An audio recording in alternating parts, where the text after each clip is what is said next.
धाकड़ खबर, बेखौफज़ुबां, बेबाक अंदाज। धाकड़ खबर में आपका स्वागत है। मैं आपके साथ हूं अकरम रईस खान। असम की बीजेपी सरकार पूरे प्रदेश में चलने वाले 600 से ज्यादा मदरसों को बंद करने जा रही है, जिससे वहां पढ़ने वाले लाखों बच्चों के भविष्य पर सवालिया निशान लग गया है।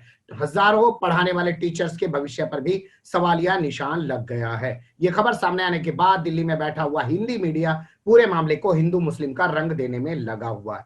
मुद्दे की बात गायब कर दी गई। मुद्दा यह है कि उन बच्चों का क्या होगा, उन टीचर्स का क्या होगा। दूसरा सवाल यह है कि आखिर ऐसी क्या जरूरत पड़ी थी जो मिड ऑफ द ईयर में, मतलब साल के बीच में आप इस तरीके का एक्शन ले रहे हैं कि मदरसे खत्म कर दिए जाएंगे, बच्चों के भविष्य पे सवाल खड़ा हो जाएगा, टीचर के भविष्य पे सवाल खड़ा हो जाएगा। और इस मामले को वहां की राजनीतिक पार्टियां कैसे देख रही हैं, इसी पर बात करेंगे। धाकड़ खबर के साथ जुड़ रहे हैं आसाम से चंपक कलिता जी, जो जनरल सेक्रेटरी हैं AIUDF के, यानी कि all India United democratic front, जो बदरुद्दीन अजमल साहब की पार्टी है और वहां की मजबूत विपक्षी पार्टी है। आपको पता है 2021 में चुनाव होना है आसाम में। मैं आपका पहला रिएक्शन चाहूंगा सर, ये जो मदरसों को बंद किया जा रहा है, इससे आप लोगों को क्या आपत्ति है?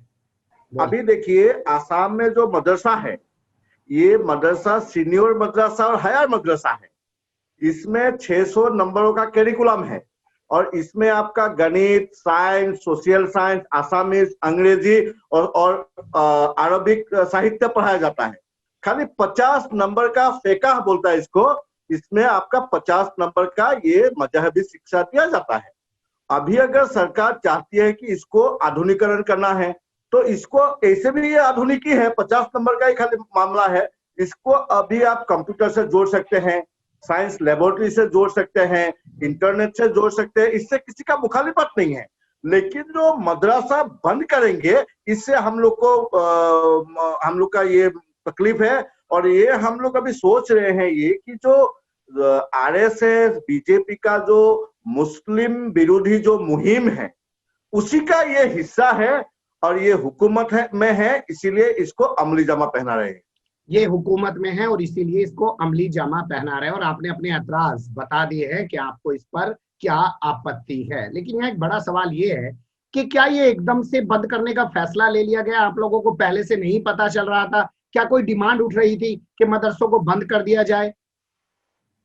नहीं, ये एकदम से ये कोई डिमांड भी नहीं है, क्योंकि जैसे आप लोग को मालूम है नॉर्थ इंडिया में गंगा जमैनी तहजीब है, ऐसे आसाम में शंकरदेव और आजान फकीर का तहजीब है। यहाँ अपना हिंदू मुसलमान सभी लोग मिलके रहते हैं। ऐसा कोई आपको सुन के अचरज होगा, आसाम का जो पूर्व मुख्यमंत्री है तरुण गोगोई जी, वो भी मकतब से पढ़े हुए हैं जी, वो भी मदरसा में पढ़े हुए हैं जी। ये मतलब बात है। और यहाँ का जो मकतबों में जो एनरोलमेंट है, ये कभी 50-50 रहते हैं, कभी 60-40, कभी 40-60। ये हिंदू मुसलमान सब मिलके पढ़ते हैं। टीचर्स भी हिंदू मुसलमान सब मिले हुए हैं और कई मदरसों में तो प्रिंसिपल भी गैर मुसलमान है। तो ये जो मतलब ये है कि अभी देखिए, ये जो आपका जो राइटिस्ट पार्टी है, जो आपका RSS, BJP, Hitler, Nazi party, ये लोग क्या करते हैं, नॉन इशू को इशू बना के चुनाव के समय लोगों को भ्रमित करते हैं। अभी 21 में चुनाव है, यहाँ का बेरोजगारी का बुरा हाल है, इकोनॉमी का बुरा हाल है, बाढ़ है, कटाव है, इन सबको भटका के ये नॉन इशू को इशू बनाने का कोशिश कर रहे हैं। ठीक है, ये नॉन इशू को इशू बनाने की कोशिश कर रहे हैं, इसीलिए मदरसों को बंद करने का ये फरमान सुनाया गया है। मैं मदरसों की हालत पर और बात करूंगा आपसे, लेकिन पहले मैं समझना चाहता हूं कि चर्चा थी कि संस्कृत भी बंद किए जाएंगे। जो संस्कृत के विद्यालय हैं, उन्हें क्यों नहीं बंद किया गया? जी, ये संस्कृत का तूल तो बहाना है, निशाना मदरसा और अरबी है। ये बहाना है, ये इन लोगों का ये बहाना है। RSS का एजेंडा को ये लोग आगे लेके चलना है, ये अडानी अंबानी को देश को बेच देना है। और ये सबको सबसे ध्यान को भटकाने के लिए ये हिंदू मुसलमान, ये जो कौमों को आपस में भिड़ाने का इन लोग का ये षड्यंत्र है, साजिश है। इन लोगों का ये षड्यंत्र है, इन लोगों की ये साजिश है। लेकिन अब बात कर लेते हैं मदरसों को लेके। मदरसों में बताया जा रहा है 1 लाख से ज्यादा बच्चे हैं और कई हजार टीचर हैं। क्या उन्हीं जगह पे अब मॉडर्न जो स्कूल बनाए जाएंगे जहां पे मदरसे हैं, या वहां की बिल्डिंगें खाली करा के बच्चों को कहीं और भेज दिया जाएगा? नहीं नहीं, अभी इन लोग का कैसा स्कीम है अभी तक नहीं मालूम, क्योंकि अभी हाल ही में हम लोग का आसाम में विधानसभा का सत्र चल रहा था, वहां में तो कोई बिल नहीं पास किया, ये कैबिनेट से कोई डिसीजन नहीं लिया, इसीलिए उन लोग का आगे का प्लान ऑफ एक्शन के बारे में हम लोग को नहीं मालूम। खाली ये जो जो यहाँ का जो आपका वजीर तालीम है हिमंत बिश्व शर्मा, ये कह रहा है कि नवंबर में नोटिफिकेशन आ जाएगा, मदरसा बंद हो जाएगा, इसलिए उनका आगे का वर्क जो प्लान है हम लोग को नहीं मालूम। लेकिन चिंता का विषय ये है, जो लोग अरबी पढ़ा रहे हैं, जो लोग अरबी टीचर हैं, अगर मदरसा बंद हो जाएंगे तो वो लोग अरबी कहाँ पढ़ाएंगे? तो ये एकाएक बात है कि अरबी टीचर बेकार हो जाएंगे। अगर उनको घर में बिठा कर तनख्वाह मिलेगा, या कल ये लोग बोल देंगे कि इनका काम नहीं है तो इनको नौकरी से निकालो, क्योंकि वो लोग तो अरबी में स्पेशलाइज है। तो इसीलिए ये बहुत बड़ा साजिश है। आपने कहा कि अभी हाल फिलहाल में विधानसभा का सत्र हुआ, वहां पे किसी तरह का कोई चर्चा नहीं किया गया।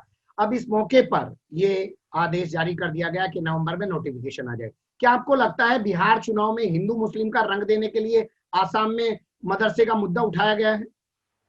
नहीं, बिहार चुनाव में मुझे पता नहीं, लेकिन आसाम में हिंदू मुसलमान का रंग देने के लिए ये मुद्दा उठाया गया। इसीलिए आपने सुना होगा कि यहाँ का जो मंत्री है, शिक्षा मंत्री, हेल्थ मिनिस्टर, और जो वित्त मंत्री है, ये फाइनेंस मिनिस्टर हिमंत बिश्व शर्मा, अभी कुछ दिन पहले बोला कि 21 में 2 सभ्यताओं की, 2 तहजीबों की लड़ाई होगी।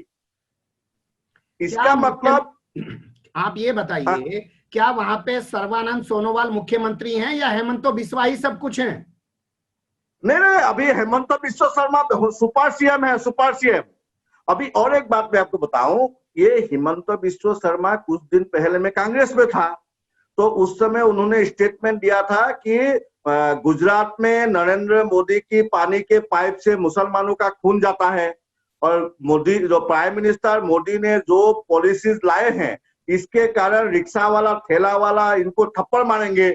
उसके बाद अभी आ गया बीजेपी में, इसीलिए उसको ज्यादा भक्ति दिखाने के लिए, आरएसएस का तलवार चाटने के लिए ये सब करना पड़ रहा है। और उसका जो नजर है वो आसाम का सीएम का कुर्सी में है, इसीलिए वो आरएसएस को अपने नागपुर के आकाओं को खुश करने के लिए कुछ भी कर सकते हैं। इससे तहजीब बर्बाद हो जाए, आसाम बर्बाद हो जाए, हिंदुस्तान बर्बाद हो जाए, और आइन बर्बाद हो जाए, संविधान खत्म हो जाए, इससे उनको कोई मतलब नहीं। इससे उनको कोई मतलब नहीं है। वो नागपुर में जाकर अपनी हाजिरी बजा रहे हैं और अपनी मजबूती आसाम के अंदर बढ़ा रहे हैं। लेकिन एक बात बताइए, बीजेपी में जो और नेता हैं, सर्बानंद सोनोवाल हैं और तमाम लोग हैं, क्या वो बेचैन नहीं है हेमंतो बिस्वा के बढ़ते हुए इस कद से? नहीं, वो बेचैन है। और अभी फिलहाल में आसाम का जो वजीर आला है सर्बानंद सोनोवाल, वो भी हिमंत का कंपटीशन में आ गया है। वो भी अभी ज्यादा हिंदू दिखाना चाह रहा है। वो बोलता है कि आसाम में मुगलों का आक्रमण जारी है और 21 का इलेक्शन में हम लोग नहीं आएंगे तो मुगल से आसाम को बचाना मुश्किल हो जाएगा। वो हिमंत का कंपटीशन में आ रहा है। अभी सर्बानंद सोनोवाल और हिमंत बिश्व ये दिखाना चाह रहा है कि कौन आरएसएस का ज्यादा चाट सकता है। हेमंतो बिस्वा का एक बयान आपने अभी देखा होगा, उन्होंने कहा कि यहाँ पे 70% हिंदू हैं, बाकी लोगों से हमें कोई मतलब नहीं है। तो क्या हिंदू लोग, क्योंकि आपका नाम है चंपक कालिता, आप एआईयूडीएफ में हैं, हिंदू लोग आप लोगों के साथ नहीं है क्या, कांग्रेस के और आप लोगों के? नहीं, देखिए, जहां तक ये आपका तात्विक बात है, मैं हिंदू नहीं हूं, मैं सनातन हूं। मैं हिंदू बोल के कोई धर्म में मानता ही नहीं हूं। ये कोई अरबी आपका अब्दुल कासिम बोल के कोई व्यापारी था, उसके नाम में उसने अपना सिंधु से हिंदू बोला, तब से हिंदू है। इसीलिए मेरा धर्म हिंदू नहीं है, मैं सनातनी हूं और मैं आसामीज हूं। और यहाँ आसाम में मैं आपको पहले बताया, शंकर देव और अजान फकीर का तहजीब है। हम लोग का जो इबादत गाह है उसका नाम है नामघर। उसका जो पहला जो पोस्ट है, पहला जो खूटा है, वो गाड़ा था एक मुसलमान ने, सानखाई। उसने ला इलाहा इल्लल्लाह बोल के वो गाड़ा था। इसीलिए आज भी हम लोग का स्पिरिचुअल जो खूटा है मेन, उसका नाम है लाई खुटा। इसीलिए हम लोग का तहजीब में, हम लोग का डीएनए में हिंदू मुसलमान कोई चीज ही नहीं है। हम लोग एज ए होल आसामीज है, असमिया है, और असमिया बन के जीना हम लोग को ज्यादा अच्छा लगता है कि बल्कि हम लोग हिंदू और सनातन बोल के जिए। असमिया बनकर हमको जीना अच्छा लगता है। आपने देखा होगा दिल्ली में जो मीडिया बैठा है वो कह रहा है कि मुसलमान अपना कुरान पढ़ाना चाहते हैं, मुसलमान अपनी हदीस पढ़ाना चाहते हैं, तो उसके लिए सरकार क्यों फंड दे?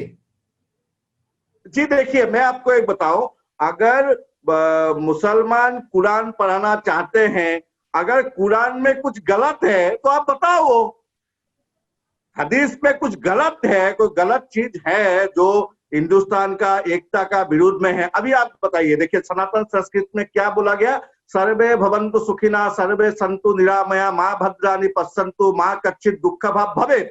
यही इस्लाम में बोला गया, अल्हम्दुलिल्लाह रब्बुल आलमीन। अति चरण में लंका नमे लक्ष्मणो सीते जन्मी जन्मम भूमि से सर्गादपि गरीयसी। यही इस्लाम में बोला गया, हब्बुल वतन मिनल ईमान। तो संस्कृति, तहजीब और मजहब तो सही सिखा रहा है, हम लोग उसको गलत लेके जा रहे हैं। मजहब नहीं सिखाता आपस में बैर रखना। एक आप दुनिया का एक मजहबी किताब मुझे दिखा दे, किसी किताब में किसी मजहब को गाली दिया हो, किसी गलत चीज बताए हो। कभी भी मजहब गलत नहीं बताता। ये बीजेपी आरएसएस मजहब के आड़ में अपना गलत एजेंडा, अडानी अंबानी को देश बेचने का जो कोशिश कर रहे हैं, इससे लोगों का ध्यान भटाने के लिए नॉन इशू को सामने ला रहे हैं। नॉन इशू तो सामने ला रहे हैं, लेकिन क्या आप उन नॉन इशू से लड़ सकते हैं? आपके पास उतना धन बल है, उतना आपके पास पावर है, मैन पावर, आपके पास उतना मीडिया है, सिस्टम है, क्या आप उससे लड़ पाएंगे या वो अपने एजेंडे में, प्रोपेगेंडे में कामयाब हो जाएंगे? देखिए धन बल तो हम लोग के पास में इतना नहीं है, हम लोग के पास में मीडिया इतना नहीं है, लेकिन अल्हम्दुलिल्लाह अभी आप लोग जैसे लोग हैं, और ये जो सोशल मीडिया है, कुछ लोग हैं जो मीडिया में जो देश को मजबूत करके, देश को आगे बढ़ाने के लिए, गंगा जमनी तहजीब को लेके देश को आगे बढ़ाने के लिए जो सोचते हैं। और आपको एक बार बताऊं कि फिरौन का भी हार हुई है, इसीलिए हम लोग का वो जज्बा है कि इनको हम लोग हराएंगे, क्योंकि हम लोग सही रास्ते में हैं, वो लोग गलत रास्ते पे हैं। क्या दिल्ली में बैठा हुआ मीडिया जो असम को लेके नफरत फैलाता है, उससे आप लोगों पे कोई फर्क पड़ता है, या आप सोचते हैं अरे हिंदी मीडिया है, बोलने तो हमारे यहाँ क्या फर्क पड़ेगा? नहीं नहीं, आपका दिल्ली का मीडिया असम में कुछ फर्क नहीं पड़ता। असम का अल्हम्दुलिल्लाह, असम का रीजनल मीडिया बीजेपी का और आरएसएस का साथ नहीं है। असम का एक मीडिया हाउस को छोड़ के सभी रीजनल मीडिया असमिया संस्कृति, असमिया कौम के साथ है। क्या वो एनआरसी वाला जो मामला है वो भी चुनावी मुद्दा बनेगा इस बार? जरूर बनेगा, जरूर। एनआरसी मुद्दा बनेगा, सीएए मुद्दा बनेगा, बाढ़ मुद्दा बनेगा, कटाई मुद्दा बनेगा, बेरोजगार मुद्दा बनेगा, मूल्य वृद्धि मुद्दा बनेगा, अनप्लान लॉकडाउन मुद्दा बनेगा। एक सवाल और आखिर में बताइएगा, फिर एंड करते हैं। ये जो हेमंतो बिस्वा की बाइट चला रहे हैं आज दिल्ली में बैठ के चैनल, वो कह रहे हैं बड़ी खबर आ गई है। मेरी जानकारी के मुताबिक ये 7-8 दिन पुराना मामला है। नहीं, आपको मैं यही बताया ना, ये जो राइटिस्ट लोग हैं, इनका वर्ल्ड वाइड फिनोमिना है कि चुनाव के समय ये लोग नॉन इशू को इशू बना के, उनका जो एडवांटेज है, हुकूमत उनके साथ में है, मीडिया उनके साथ में है, उस एडवांटेज का फायदा लेके नॉन इशू को इशू बना के पूरा हिंदुस्तान को, लोगों को बरगलाने और गुमराह करने में लगे हुए हैं। इनका आपने देखा ना, अभी जो ये सुशांत सिंह राजपूत वाला का, ये तो दूध का दूध पानी का पानी हो गया। लेकिन सारा अभी और एक आया है न्यूज कि टीआरपी की भी चोरी होती है।